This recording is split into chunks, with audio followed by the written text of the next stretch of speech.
back, everybody, to another episode of the Barbershop Show. I'm T-Holla. That's Marcus Trufant, a.k.a. True over there. And we want to say welcome to 2022. Man, it's crazy to say that, True. Happy New Year, first and foremost, my man. How you been doing this whole new year? I haven't seen you. What's the old man joke? I haven't seen you since last year. I still got my mask on, T, so excuse me. I'm proper COVID etiquette. But yeah, the new year, brother, the new year is here. It's upon us. I'm a year older. What did you do for the new year? I went to the Dave Chappelle joint, so we did jokes and jokes and jokes. It was funny. It was good, man. Yeah, man, we partied hard. We did it. That's nice. First of all, I saw pictures of your events, some videos.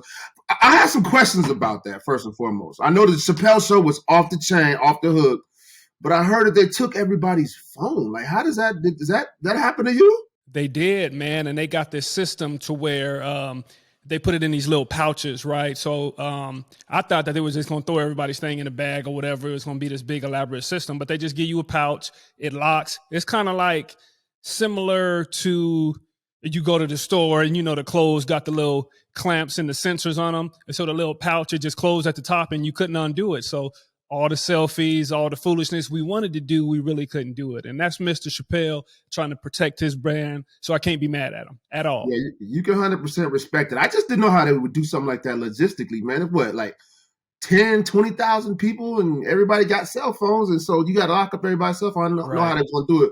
But shout out to them for doing it. Climate Pledge Arena, where the show was at, where the Seattle Kraken play hockey and where hopefully the Sonics should come back and play basketball. That arena is off the chain. Is it not? It was a good look. It was a good look in there. And that was my first time being there, right? I haven't been to a hockey game quite yet.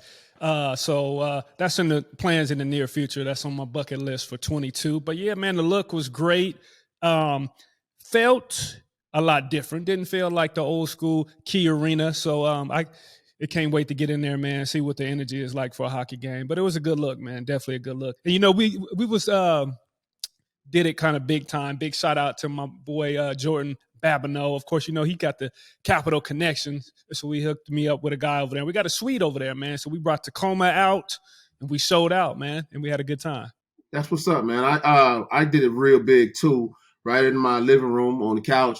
Bro, I barely made it to midnight, so you know it's all right. I'm in my old man status right now, man. I made it to midnight and went right to sleep, so it was all good. I wanted to start the new year off right, fresh. You must have celebrated early then, T. And you celebrated a little too early. Is that what it was, or you was really on your old man thing? I was really on my old man thing, man. Like I'm do it. I'm like Genuine. My whole life has changed. I thought you was going to do my pony. It was a good year. I thought I was riding. No, I wasn't riding. Do it. It's good year. Tell you the truth, man. Like, I mean, this is not an omen for the year. Like I said, I wanted to get the year started off right. As we are filming this episode of the Barbershop Show, my plan was to get out in the streets. I had to work out. I had, to get to the office and do some things. And in Seattle, it snowed real hard over the holidays, man. And it was still a lot of snow on the ground where I lived. And I thought it was safe to get out because it started raining and melting and stuff like that. I drove my car into the yard, True. My car is parked in the yard. I don't really want to say it's parked, True, because it's really stuck. My car is in the yard and can't go nowhere. I'm waiting on the tow truck. And so, I mean, that's how my 2022 is getting started off. But I'm getting all that bad shit out of here right now, today. So it ain't how you start, that's how you finish, T. Or at least that's what they say, but yeah. You doggone right. And then speaking about people who didn't start off 2020 necessarily the way they wanted to, I want to talk to you today about Antonio Brown, the trouble wide receiver that's down there playing football for the Tampa Bay Buccaneers. He's a guy that had sort of a sordid past when it comes to his off-the-field antics and his on-the-field antics as well. We know him as being literally one of the greatest talents at the wide receiver position of the last decade. And he was so good, in fact, that even after all of his troubles that he had gone through with addictions and legal troubles and causing trouble on teams, Tom Brady asked him to come down there and be part of the Tampa Bay Buccaneers. And it seemed like everything was going well until this weekend. He seemed to have some kind of a meltdown during the game where he took his pads off, his helmet off, threw them away, started throwing his gloves and wristbands into the stands, and crossed the field, True, in the middle of the game, and just made his grand exit while the game was going on. So there's been a lot of speculation, True. Yeah, you saw it look just like that, with no shirt on, though. Bare chest. Right, yeah. Yeah, skins. It was not blouses, it was skins. So there's been a lot of conversation about that, and I wanted to get your take on it, True. What did you think about the whole Antonio Brown situation that's been taking place? T, man, I've heard a lot about it. Just like you said, it's people on both sides of it. Some people talking about, now I can't wait for all the people that vouch for AB, man, what they going to say now. And then, of course, there's other people on the other side of the fence that say how stupid he is. And he had all this money coming with all these incentives and everything. Just needed a few catches here. I mean, some yards and some different stuff like that. But it comes down, for me at least, that you're a human and humans go through things. So I heard Tom Brady say a couple words about that we need to rally around AB, the people in his corner to get him what he needs at this time. They didn't elaborate and say exactly what he got going on, but I assume that something had to be going on. I don't know if it's with the head coach. It don't appear that it's with Tom Brady, but sometimes it don't take a lot to set somebody off, right? I mean, to push somebody over the edge. And I've talked about it all the time, that you want these athletes, you want these players to pretty much go crazy on the field, and then they're supposed to be able to stop on a dime, right? And just be able to come back to reality. And sometimes those lines get blurred. But I think for AB, it looks bad. It's going to be hard for him to come back from this. But the people who care about him, and I'm not talking about fans, right? I'm talking about people that are really in his corner in real life, not on social media and all that kind of stuff. I'm talking about in real life, the people in his corner, to check in with the guy, man, and just check in and see what's really going on. It's bigger than football, at least in my opinion. And like I said, not the fans, people that really care about him. Check in with him, see where he's at. And he does have a talent. And of course, his time is done with the Bucs. But as we've seen throughout history, T, all it takes is a nice, heartfelt apology. And in most situations, you could be right back in the game. So T, AB, of course, had been going through all his troubles, et cetera, et cetera. So I'm going to I want you to put your coach's hat on, or your owner's hat. Is there any chance that you take AB back after a situation like this? Wow. That's tough. I mean, if I'm a coach, if I'm an owner, it depends on the situation that my team is in. If my team is in a situation where I think AB can come in and make an impact, I didn't have a receiver that was of his caliber, which really there aren't many, in the National Football League when AB is at his best. Right, yeah. Me being the person that I am, I probably would give AB another chance if he had proven that he had gone to do some things to help himself. And he proven that this is what he wanted, and this was going to be the best situation, not only for the team, but for AB. And that's just me being the person I am. But like, if I was just a cold-hearted businessman and I knew that he could play, I put him in. But again, I want to make sure he's doing what's best for AB first and foremost before I even give him an opportunity to come to our team. And he's going to have to show us that and prove to us that he's ready. Okay, dig it. I know a lot of coaches, a lot of owners, it is like that. That is strictly business, strictly about football. So I know for me, T, I would probably look at the type of team that I have. Do I got a bunch of young guys that this could influence in the wrong directions? But then you got to look at the other side of it and be like, okay, these are young guys, and this is like a second chance type of story, or a third chance is really for a guy like AB. But I'm kind of with you, T. I would lean towards giving him a chance. The man can still play. He's still a guy, right? Not just a football player, not a robot that is out there. People go through stuff, and we talked about this earlier in the show, but I would give him another chance. The guy can still ball. You're playing with the greatest quarterback to ever play the game, But Bruce Arians, he cut that off immediately, but immediately. Yeah, no distractions. I would give him another chance. Yeah. Yeah. And another thing, True, before we jump off of AB here is that, he's a guy that has, again, played football for so many years. And the question is, what happens to him when you take that away from him? Like, as he's always had an opportunity to go back to football, to go back to what he knows and what he loves and what he's good at, right? Something that, occupies a tremendous amount of your time in your life while you're involved in it. So you take away that responsibility from him, that leaves him with idle hands and idle time and an idle mind. And you know what happens then.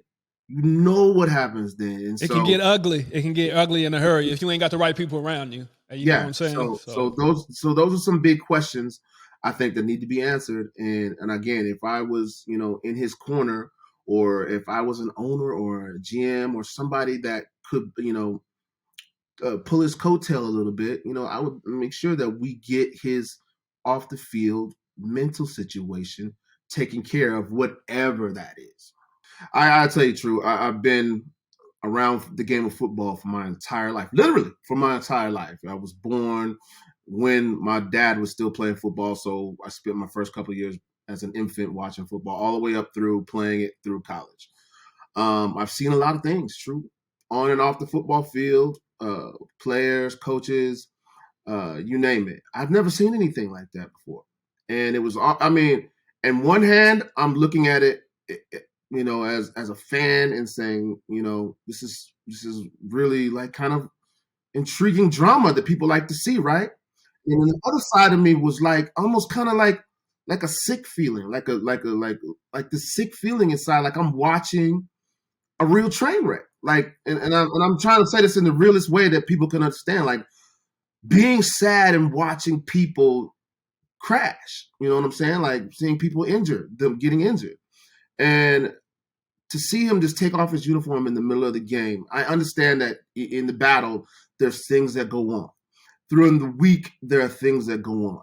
I can only imagine at that level in the professional football league when you are playing for money, there are some incredible pressures that go on, not just internally with the player, but in between players and between coaches all week long. Decisions that are being made about whether you play or not, or what you do with the team or not. But you have to, at some point, say that something isn't normal about this. I don't care what the situation is. I don't care how mad you are at the coach, how mad you are at the franchise, how mad you are at the quarterback, or whatever you might be mad at. You don't take your pads off and throw them into the stands and walk off in the middle of the game. It's just not normal. So ultimately, there's something going on there with AB mentally that I think he probably should step away from football for a while and take care of AB. And take care of AB because, true, man, life is much bigger than the game. Although while you're in the game, I can only imagine that it seems like this is it. This is very life. True. This is everything. You spend your entire life to reach this pinnacle, but there's so much life outside of that. And I think AB needs to, go find out. I mean, I'm sure I sound cliche and corny to find out who you are. But there's more to AB than being a football player. And I think that, alleviate some of those pressures and strains and stresses off yourself and go find some other things to dig into. That being said, so I'm hearing that there are some other reasons why he did this. Oh, really? I don't know all the details. I know that's your strength, T, to find the details, to find the nitty gritty. So yeah. But what's going on with AB? So let's run it down. These are some of the speculations. And again, we don't know everything because you need to hear some things from the horse's mouth to really get a full picture. But some speculation is that on one hand, he had incentives in his contract that said he needed, X amount of more catches. I think it was like one more touchdown and 8 more catches. Right. And he was going to make an extra $1 million. Okay. And they're saying that maybe he was being held out. And so that's one of the reasons why I wouldn't be surprised if they was doing that. Yeah. Right. Something that I just heard prior to us doing the show today was that he had an ankle injury and they were forcing him to play on an ankle injury. And at that time in the game, the Bucs were getting the brakes beat off. Right. They were not winning. They were.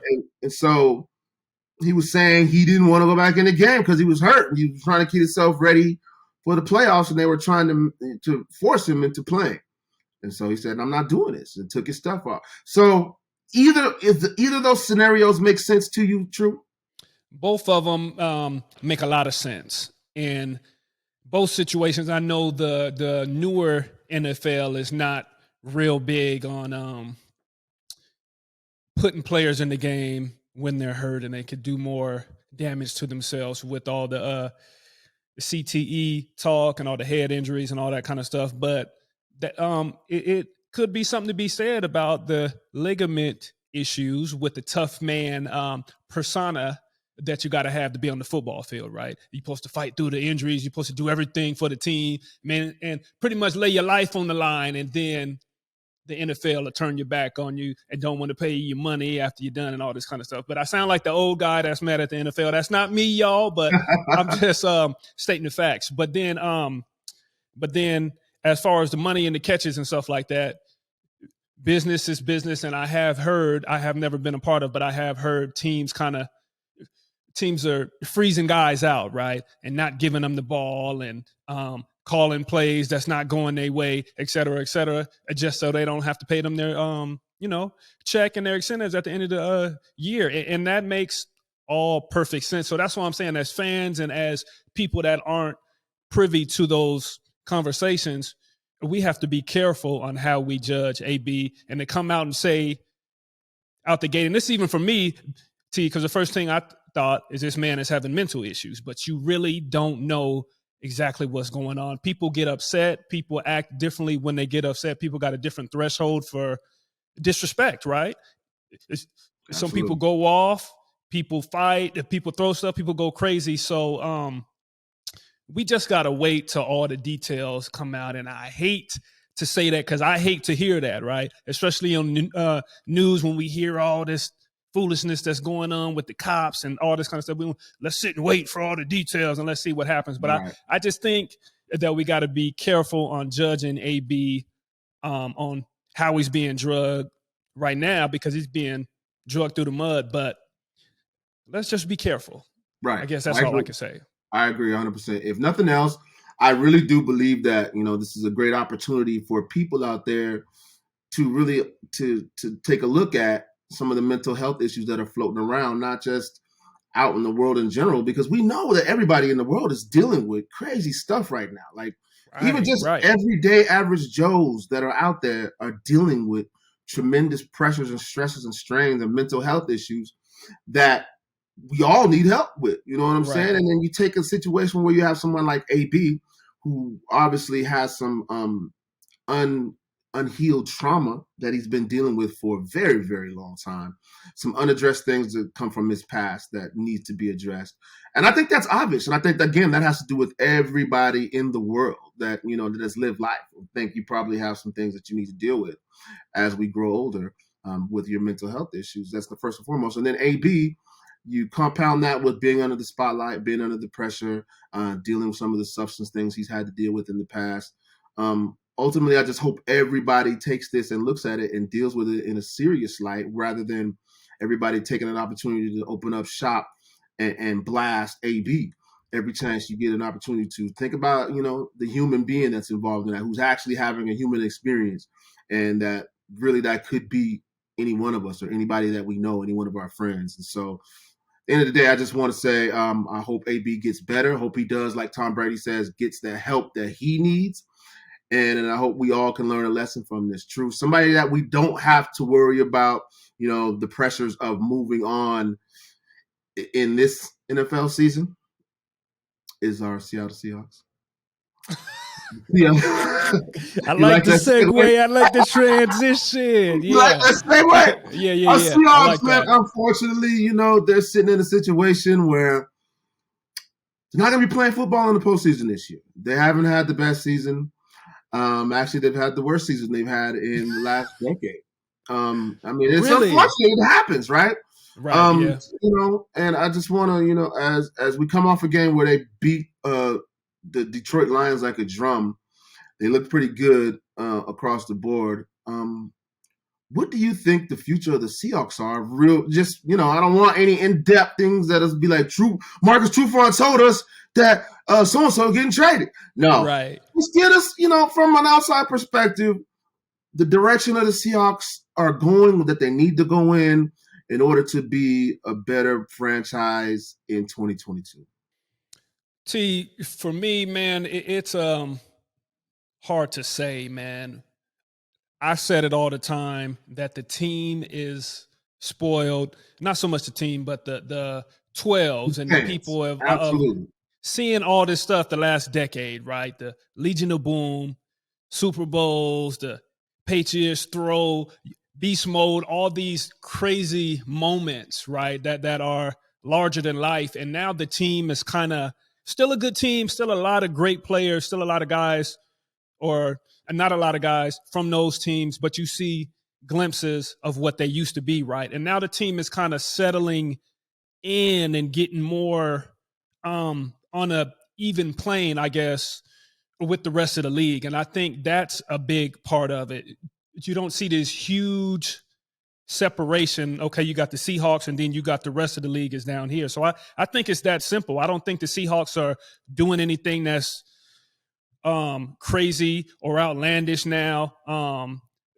Just as far as being terrible, right? Because if you listen, okay, we need to do this and Russ doesn't look like this anymore. The offensive line, the running backs, the secondary and all this kind of stuff. It's not so much that they're still playing pretty good football. Could they be better? But it's not terrible. And just, again, it's not this huge gap between the Seahawks and the rest of the league. It's slowly getting smaller and smaller, and that's normal. And that's just the cycle, and that's how it goes. I talked about it before. The players, they come in and out. It's like a revolving door. That's why they say the NFL, it stands for not for long. I guess that goes for winning, too. And you can't win forever.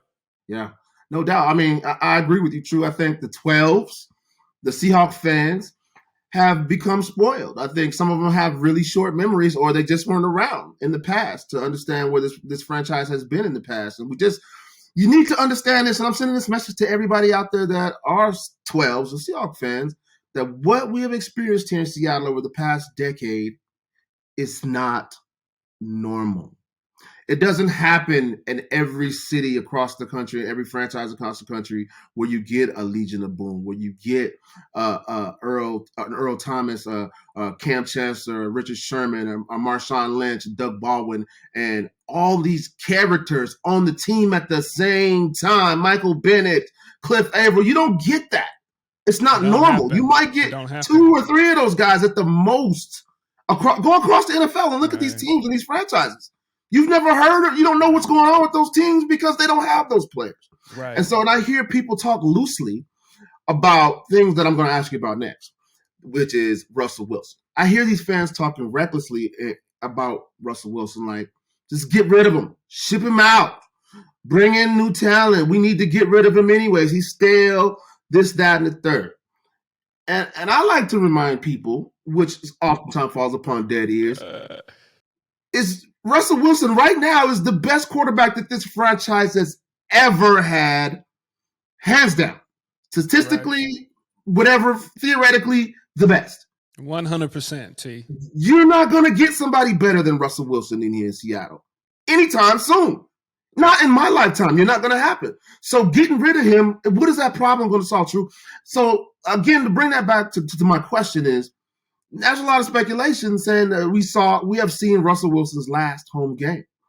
What do you think about the chances of that? And do you think it's a good or a bad thing? For me, T, if you are going to get rid of Russell, you've kind of scrapped this whole thing, and you're looking 5, 6, 7 years down the road if you're going to rebuild, right? And that could be an option. Again, I'm not in those meetings. Pete Carroll, John Snyder. Of course, I would like to be, but that's not where I'm at in my life right now. T, I can't get down like that. But right, but to get rid of Russ, to me, it doesn't make sense. Russ is still playing good football. Bring in some of those pieces that you think you're missing. throw your dice out there and see if you could go out there and find some Doug Baldwins and some Marshawn Lynch's and some Legion of Boom type of players and try to put this thing around, because you do have to get lucky. It's not every day that happens. Just like you said, T, the Seahawks were lucky, and they got a lot of those guys for cheap. That's no disrespect against them, but those were guys that fell low on the drafts and different stuff like that, but it all came together. It was crazy. It doesn't happen like that. So again, going back to Russ, I don't think it makes sense. Russ is still playing great football. And like you said, he's the best quarterback this franchise has seen. And Russ has went from this certain type of guy, khakis and the golf shirts, to being a superstar with the slick and everything. So I think it's good for the city. It's good for the franchise. And it doesn't make sense to me. I think we keep Russ and we continue to build. I mean, I hope we get lucky. Yeah. Once again, I'll just say this to cap it off. I think Russ is a once in a lifetime, a generational type quarterback. You know, like you said, you don't get those very often. He is like year in and year out since he's been in the league in the top 5 as far as quarterbacks that are playing. And he's always been at an elite level since he's been in the National Football League. You look at what happened to him this year. He snapped his finger in half, True. Snapped his finger. Can you imagine trying to, throw a ball after your finger was not attached to anything in there 4 weeks ago? I mean, can't even imagine it, T. I can't even throw now, and I got all my fingers, and they are perfectly fine. Right? Yeah. So I mean, and for people to really discredit what he's done here, taking his team to 2 Super Bowls, to year in and year out playoffs, a situation, and not only that, and one thing, and again, I'm gonna leave it at this, and it might not be important to some people out there, but you alluded to it, True. Russell Wilson is the star of this franchise. Like it or not, hate it, love it, whatever you want to do, he's the star. And so the rest of the country tunes into what's happening in Seattle because of Russell Wilson. That's why you get primetime games. That's why you get Monday night games. That's why you get the Sunday night game. That's why you get these games that the rest of the country is paying attention to, is because we have somebody like Russell Wilson. And we can't appreciate that as fans. That's crazy, T. It don't add up to me. But like you said, it could be some new 12s or the new generation of kids and fans with the social media. They want that instant gratification. And if you ain't doing it now, I guess they're ready to ship you off. It's crazy. Yeah, it is crazy. And like I said, whatever happens, I'm sure front office is going to do what's right for the franchise and for the program. But if they're listening to the Barbershop, man, keep Russ. Keep Russ. He's the foundation. Russ. Let Russ cook. Russ. Yeah. That's right. Get somebody to come run the ball and protect Russ, and then build around that. So that's what I think, and we'll see what happens. Anyways, best wishes to this team as they go into the offseason. Hope they can put some pieces together and make some things happen. True. Until next time, though, man, I got to show you what I'm going to do since I can't leave my house, man. I'm stuck in the yard in the snow. Got my kids something for Christmas, but it's turned into daddy's thing. You know what I'm saying? I don't know if y'all seen this, man, but I might just spend my day in virtual reality. The VR. Is that on the PlayStation? Or is what's it called? The VR. This is the Oculus, man. And so the Oculus, okay. Got my kids. I haven't did that one yet. Listen, got this for my kid for Christmas. I'm telling you, True. If you got a couple extra $100 just laying around, go get yourself one. And pretend like you got it for your son. Go pretend I was just about to say that. And you got it for you or for the kids? Trust me, it's an investment you'll appreciate. You might go downstairs and not ever come up. I done seen parents on social media. They got a boxing game, I guess, and they've been knocking their kids out on accident. Yeah, and that's it. It's bound to happen. If you get one, you make sure your kids stay in the other room so that you don't have any eventuality. So that's my recommendation for today. I'm trapped in the house, True. That's what I'm about to go do. Make me a sandwich and go into my virtual world, man. Do your thing, brother. Do your thing. Right on, man. Till the next time, it's T-Holla and True signing out from the Barbershop. Make sure you guys like and subscribe to Barbershop Show. Hit us on Instagram, Barbershop Show, and on Twitter, Barbershop Show _, man. And until next time, like I said, we'll catch you. Be easy.